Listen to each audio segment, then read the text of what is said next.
Alrighty, ladies and gents. Alrighty, let me turn my mic up because my mic last time was really low and I don't like that. So, um, I'm recording. I am recording. So, today we took one trade. We basically hit for a 1R, close to a 1R. It would have been a 1.5 with the amount of risk we put, but um, let me close my door real quick. So I would be recording on the main computer, but the microphone, I just need to buy a new mic stand, and then that's basically really it. So I'm not gonna force myself to talk.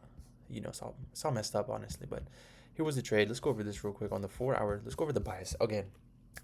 This was my biggest issue whenever I was trading back then. Was I had a big losing streak for this whole week, and I realized one thing after reviewing it on this lesson log, doing a weekly lesson log. I realized one thing is certain here. One, my bias was incorrect majority of the time. Two, the confirmation and the signals on the confirmation time frame were incorrect. So it's really just the higher time frame mixed with like the intermediate term time frames that I was getting everything incorrect. I was being impatient. I was looking at the lower time frames way too much.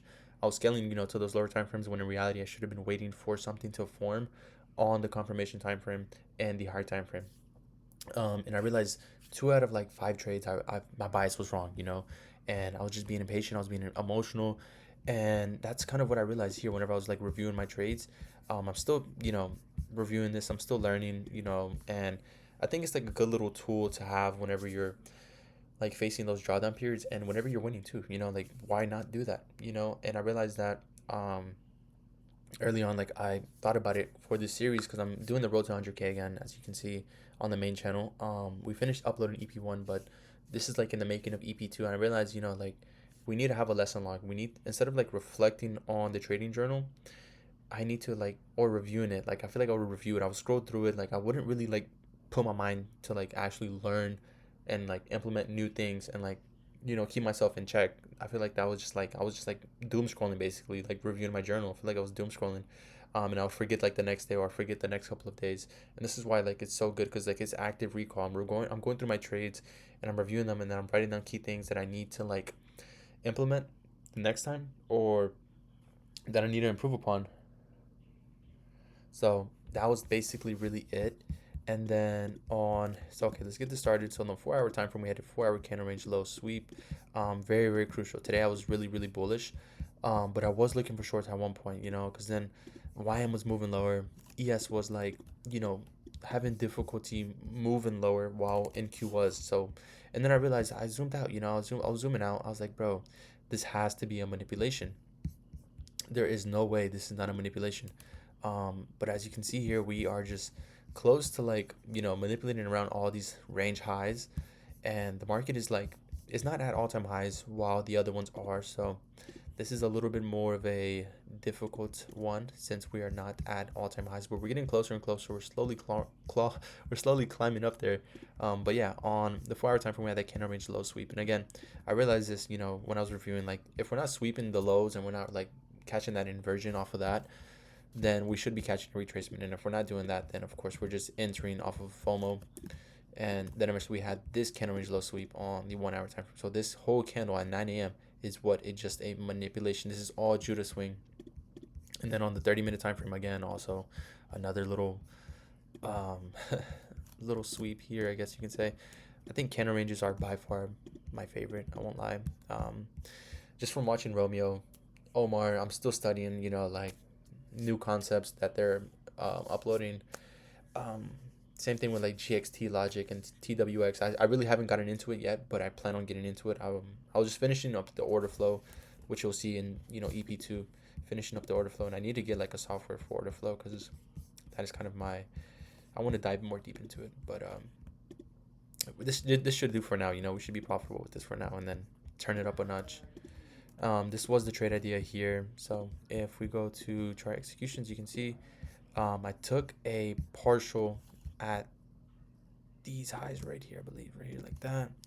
So I took a partial here. This was my first take profit, and then eventually I took full take profit at these highs right here. So this was the final take profit right around here. And in all due reality, if I just simply waited and I held my trade full take profit, I would have probably been up around 800 instead of 600, which again is fine with me. I'm not really too mad about it. just having that partial in the back of my mind just like alleviated a lot of stress, and it just made me feel better. It made me feel better. But again, when I was in the trade, I was managing it really well by scaling up to like the 5 minute. I was staying on like the higher time frame. I wasn't really like moving too much to like the lower time frames, like the micros. I feel like every single time I would do that, I would mess with me and I would mess my mind up in terms of like trailing the stop loss too tightly, or just like having like a really bad mindset of like wanting this trade to hit take profit as soon as possible. Like that's a really bad mindset. You're trying to like rush the process, and that's kind of like where the other trades stem from. Because I thought about it too. I was like, bro, if you're always having that dilemma in the back of your mind where you want this trade to hit, like, and you're on a 15-second time frame, bro, like, think about it. If you're following your system and you're like managing the trade on a 15-second time frame, it doesn't make sense. Like, if you move your stop loss to break even so soon, you're not really letting the probabilities play out. So I scaled up to the 5 minute, and I waited for us to break above this high right here to go break even, and then eventually I took my partial, and then eventually, I was already at break even as soon as we closed here, and then we just met my take profit, which was pretty quickly. It was like, in 10 minutes we met my take profit. Um, which again was a very nice trade, honestly, just trying to catch this move majority of the time. And again, it wasn't at like 9:30 open, like right at market open. It was a couple of minutes, at 9:50, which again, majority of the time I realized, if my trades are going to hit, they and of course I woke up early. I woke up around like 9 like what 9:15, around there. I was already looking at the market, looking at ES, MES not really moving lower here, and I realized one thing. I was like, bro, we're bullish. We're strong bullish here. You can see we're strong bullish. MYM was a little bit more of a tricky one since it was moving down lower, and I realized this one was manipulating a lot more than the other ones. But yeah, that was pretty much really the trade idea. Show you guys the stats here. On this account, we're down close to a percent, which is not bad. So my dilemma here is, one, we just continue trading regularly, and we just aim for 1% wins, basically. Like, we just aim for like four more 1% wins. Like, it could be 1 hour, 1 hour, 1 hour, 1 hour, four of those. I'll take those. And if we reach a certain balance where we can request a payout, it has to be a good amount. It has to be more than 1%. If I'm being truly honest, I'm not gonna request something if I'm not gonna have a buffer of like 1% or more, and then that just leaves me with the one trade. Um, but even then, I can probably scale down to like 0.5% and just have two trades. But I told myself, like, just trade regularly and don't think about a payout. That's the best dilemma here. Just trade regularly, don't even think about a payout, and just trade how you usually would trade. Like, don't even have a profit objective in the back of your mind, don't even have the payout objective either in the back of your mind. Just trade regularly. Like, try to follow your system, try to follow your rules, and be as consistent as you possibly can. And then eventually on this one, we are basically at break even. And this one has a better chance of like getting a payout.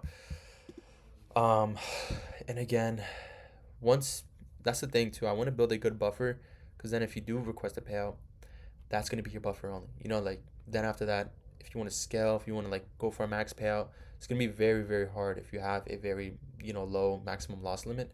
And that's kind of why I want to aim for a little bit more of a buffer to then eventually continue to build that up, and then eventually start not requesting, but risking more per trade, and potentially making more. So that is something I really want to do very, very soon. But of course, I have to make the ROI back, and then try to scale and get more accounts, and then do the same thing. Try to get the ROI back from that, and then copy trade and try to go for like a max payout or something. Just to, I don't know, just to have it in the back of your mind. But in the back of my mind, I really don't think about in terms of like P&L, this and that. I just think about trades. What type of trades, what type of quality am I taking? Am I following my system? Am I following my rules? What type of trader am I being? And I try to visualize myself being that successful trader that I want to, become, that accomplishes this goal. And I realize, like, he's not focused on the P&L. He's not focused on this and that. He follows his rules, 1% risk, one trade a day. He's able to walk away after a loss. He's able to review his system, understand what he's doing wrong, implement, new rules, or not new rules, but implement changes, into his system, into his routine to, get the results he needs to get, and that's basically really it. So, yeah, peace.